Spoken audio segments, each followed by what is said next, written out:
Welcome to the annual Title I meeting held here at Saxagatha Elementary School.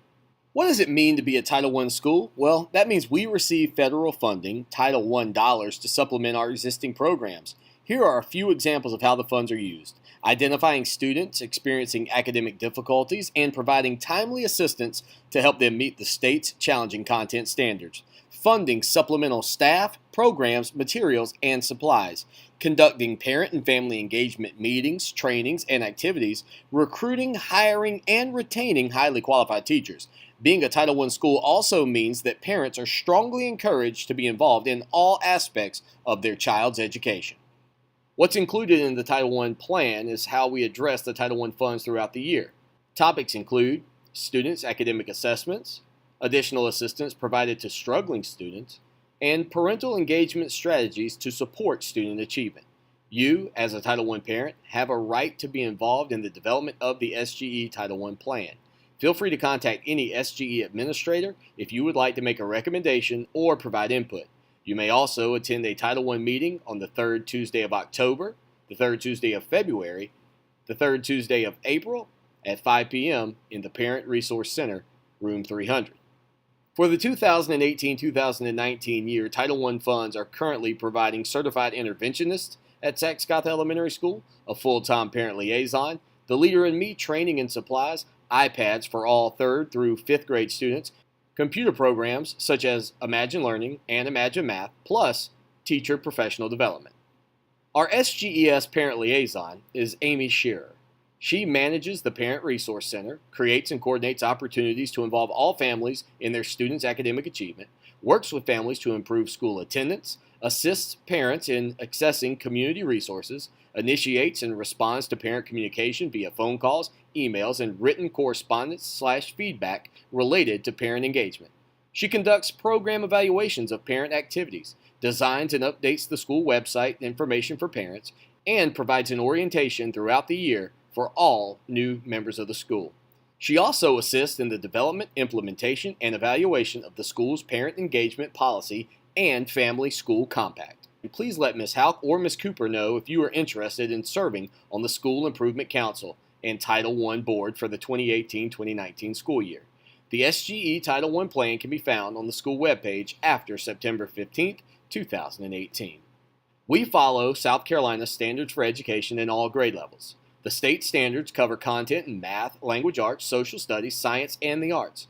You can find those standards online at ed.sc.gov/instruction/standards-learning. Academic measures of success. At Saxagatha Elementary School, we use STAR 360, which is a digital online assessment, Scholastic Next Steps running records, a school-wide goal, ELA units of study, math unit assessments, SC Ready, and SC Pass testing for 3rd, 4th, and 5th grade. Those are several of the academic measures of success that we utilize here at Saxagatha. What's included in the school's parent and family engagement policy? Some of those components include how parents can be involved in decision-making and activities, how parental engagement funds are being used, how information and training will be provided to parents, how the school will build capacity in parents and staff for strong parental engagement. As Title I parents, you have the right to be involved in the development of your school's parental and family engagement policy. A copy of this document has been provided for you today. Also, a copy of highlights will be provided as well.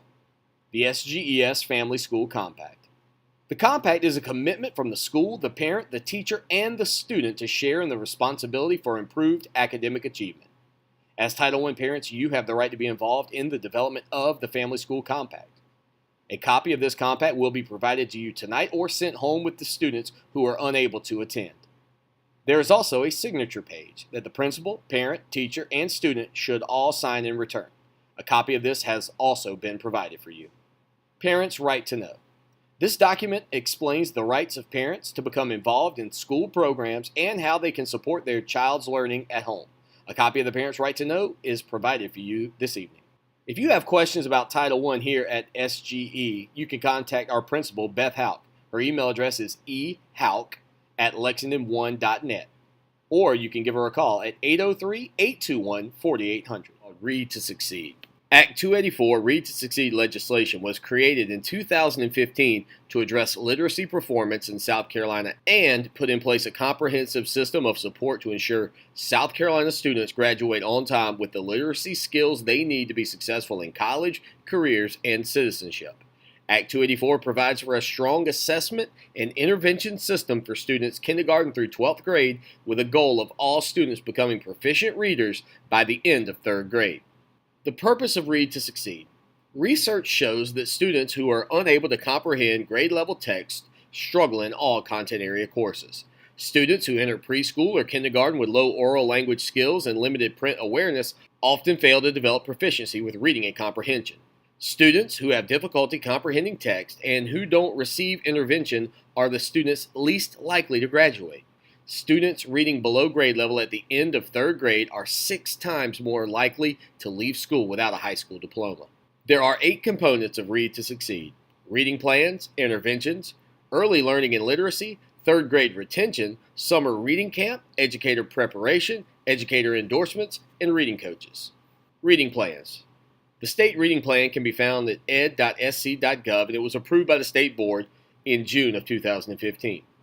District reading plans are aligned with the state plan. They're part of the district's strategic plan and tied to the state reading funds. And school reading plans are aligned to the district plan. The components of the reading plan are as follows.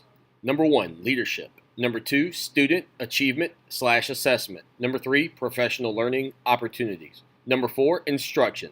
Number 5, intervention. Number 6, community partnerships. And number 7, parental involvement. As for interventions, all students pre-K through 12th grade who are not demonstrating grade-level proficiency in reading will receive intensive interventions. Classroom teachers must provide interventions within the classroom and document those interventions. Interventions outside of the classroom must be provided by certified teachers. So what that means is we have a comprehensive response to intervention system in Lexington 1. We use a universal screening assessment to determine student strengths and opportunities and then provide instruction and intervention based on those opportunities. Students who need support above the core curriculum are provided Tier 2 and Tier 3 supports. The State Summative Assessment, SC Ready, is one data point which can be used, but it does not provide evidence for all grade levels. Screening tools help identify students in need of closer monitoring and those in need of further intensive instruction and intervention.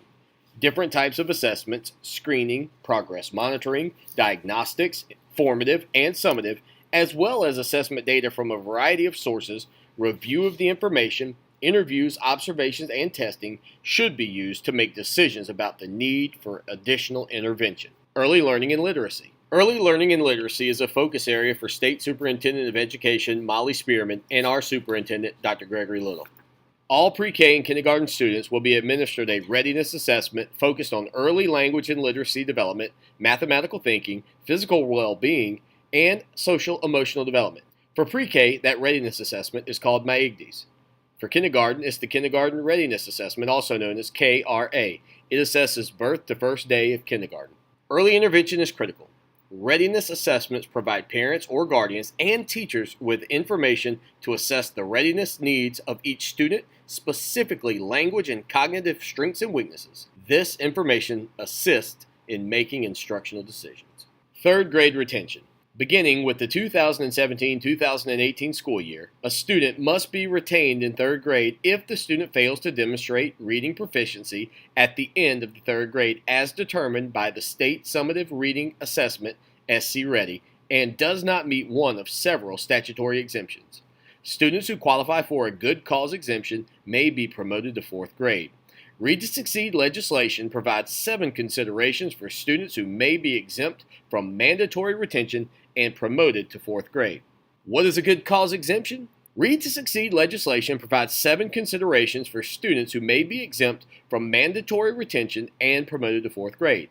Good cause exemptions include students with limited English proficiency and less than 2 years of instruction in English as a second language program, Students with disabilities whose IEP indicates the use of alternative assessments or alternative reading interventions. Students with disabilities whose IEP or Section 504 plan reflects that the student has received intensive remediation in reading for more than 2 years but does not substantially demonstrate reading proficiency.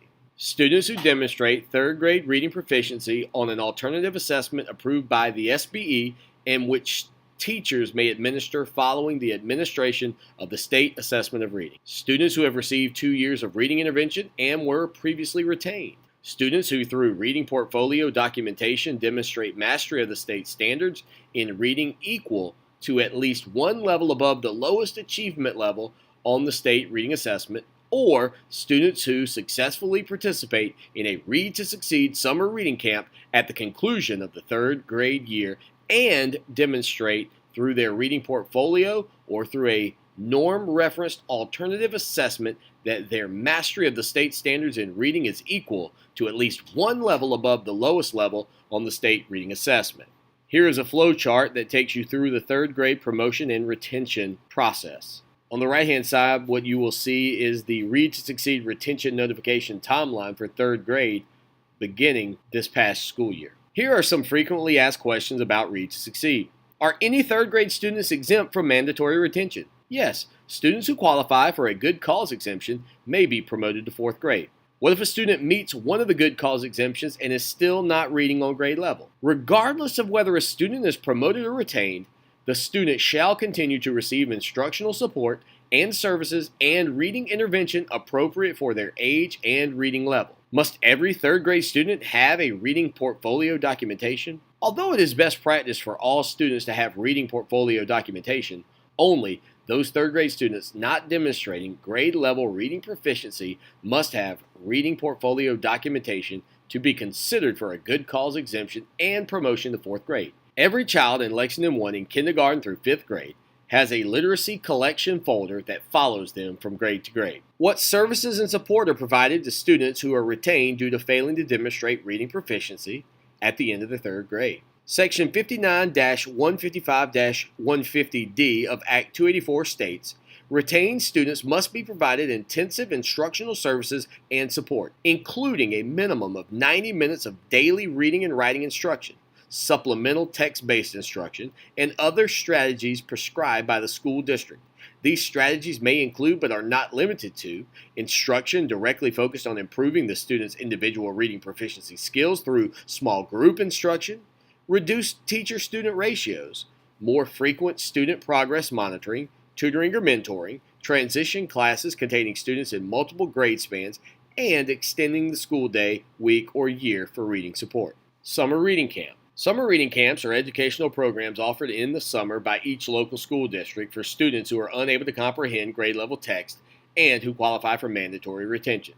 The purpose of summer reading camps is to provide students who are significantly below third grade reading proficiency with the opportunity to receive additional quality, intensive instructional services and support. Any student in third grade who substantially fails to demonstrate grade level reading proficiency by the end of the school year must be offered the opportunity to attend a summer reading camp at no cost to the parent or guardian.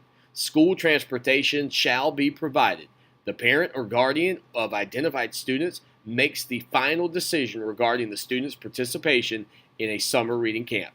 If a parent opts their student out, the mandatory retention requirement applies. Educator preparation. Beginning the fall semester of 2016-2017, students entering teacher education programs at state institutes of higher education must complete the approved course sequence in literacy to ensure that teacher candidates grasp the theory, research, and practices that support and guide the teaching of reading. All South Carolina teacher preparation programs have had coursework approved to ensure that teacher candidates graduating from their programs will possess the knowledge and skills to effectively assist children in becoming proficient readers. Educator endorsements.